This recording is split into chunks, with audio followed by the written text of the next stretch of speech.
Yeah, there. I leave Tokyo the second last yesterday's morning, and fly to the Delhi and staying the one night at the airport, and coming to the Guwahati airport and driving here to 6 hours on the road. So how is how do you describe the festival, That's literary right. festival? Yeah. Yeah, I love here.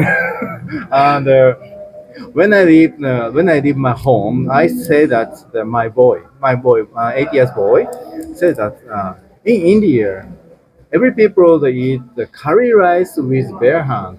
He's scared because he only know the Japanese the very hot temperature curry rice. Then he cannot imagine about it.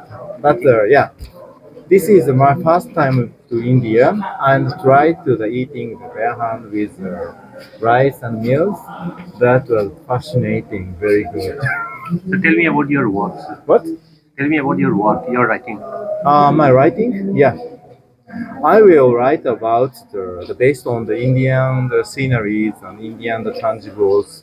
Um, my home island Amami Oshima was very countryside. Then I know that the bare concrete and the tin wall, tin roof uh, houses and very nostalgic things, the nostalgic sceneries, and the cows and the street dogs are walking around. Then, but my countryside was growing up, developed to the modern country, but the population is getting slower and slower, and then my hometown is yeah getting older. But the Indian town, as the Guwahati, from the I watched the many towns on the beside the road from the Guwahati to the Kokraja, and every town is crowded and every road is crowded.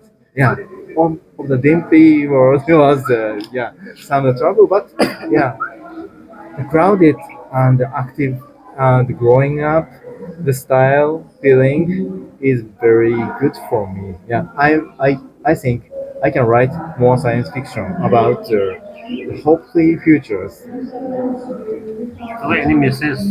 messages.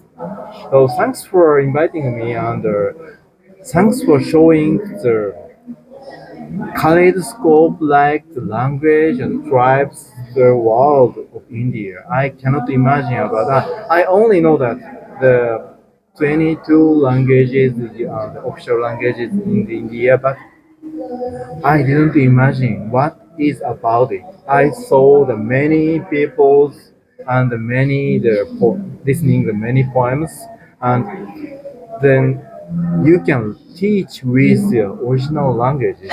I very fascinating me. How Thank many you. so far? How many novel you have written and book written for readers? Oh, I wrote the 8 novels in Japanese, and I'm now revising the ninth novel at here.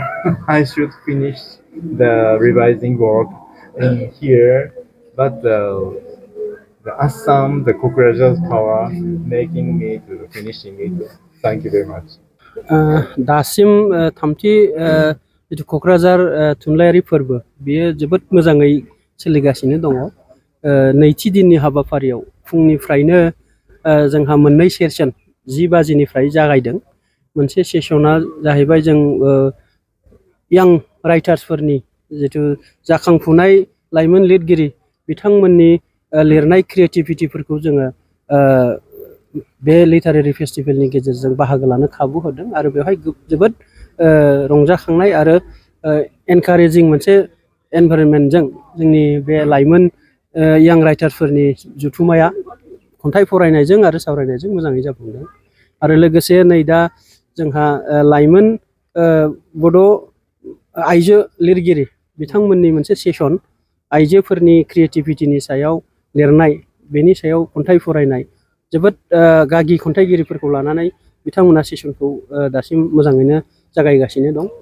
Parallel session हिसाबै मेन अडिटोरियाम हलाव international जोंहा राइटार्सफोर लिंहरदोंमोन। बेनिनो जापाननिफ्राय त्यागि फुजिमोन बिथांमोना डिसकाशननि सेसनजों मोनसे Japanese literature आरो जोंनि लिटारेचारफोरनि सायाव माखासे गोरोबलायनाय आरो मोनसे फ्रेन्डलि मोनसे सावरायलाय जाफुंदों आरो बेयो खोब मोजाङै जादों। गुबुन गुबुन हादरनिफ्राय आरो मोनसे हादरनिफ्राय बाहागो लाफैदों बेयो जोंनियाव बाहेरा हादोरनिफ्राय 9 हादोरनिफ्राय जोंनिसिम बेहाय रेजिस्ट्रेसन जादों। बेनिनो गेजेराव माखासेया अनलाइनजों आरो माखासेया जेरै केनिया, एस्ट'निया, जापाननियाबो जोंनियाव सेसनावनो फैदों। बेनिफ्राय बांलादेशनि, भुटाननियाबो जोंना अनलाइनजों दङ। फिजिकेल भाबै साबसिन दं। फिजिकेल भाबै जोंनाव 7 दंफैयो। मा मा हादर? केनियानि दं, जापाननि दं, बेनिफ्राय बांलादेशनि दं। गाबोन जिहेतु जोबथा सान हिसाबै हाबाफारि हिसाबै मा गाबोननि जोबथा साननि हाबाफारियाव जोंहा मोननै सेसन दङ फुङाव। बेनि उनाव जोबखांनानै जोबनायाव भेलिडिक्टरि मोनसे सेसन दं। बैखौबो लानानै मोनसे बे सानथामनि हाबाफारि, बे सानथामनि हाबाफारिखौ जोङो मोनसे सामाप खालामगोन जयै। बेनि सायाव जोङो जोंनि जिथु टिम, बे दा बाउन्डलेस हराइजन नेटिभ नेरेट्स, जोंनि आंगो जायगानिफ्राय जोङो मा बुंफोरनो हागौ, गुबुन रायजोआव, गुबुन हादोराव, जोंनि रायजोनि बादैबो भारतनि गुबुन गुबुन रायजोनि लिरगिरिफोर फैनाय, जेरै उर्दु, हिन्दी आरो गुबुन गुबुन महाराष्ट्रनियानो जा, पान्जाबानो जा, बेफोर हादोरनि फैनाय, बे रायजोनि फैनायफोरनि जोंनि डिसकासनखौ जोङो सामाप खालामनानै मोनसे बे गासै सावरायनाय आयदाखौ जोङो मोनसे आउटकाम हिसाबै गाबोन सावरायफिननानै जोबथारनायाव जों बयनोबो बेनि सायाव मोनसे रेकर्ड बायदिहाय लिरथुम लिरनानै नेक्स्ट बोसोरनि थाखाय बेखौ दोनथुमनाय जागोन। ओनसोलनिफ्राय फरायसा बा रायजो राजा बा थुनलाइगिरि बिथांमोना माबायदि बाहागो लादों? ओनसोलनि बाहागो लानाया जोबोद रंजाथावना।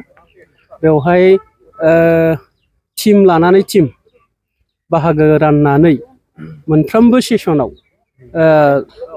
मडारेटर आरो सामलायगिरि हिसाबै जोंनि बर'निफ्रायल' नङाबासिनो गुबुन गुबुन रावनि गोरों गोराफोरखौ लानानै, बिथांमोनखौ लानानै बे मोनफ्रोमबो सेसनखौ सामलायनो होनाय जादों।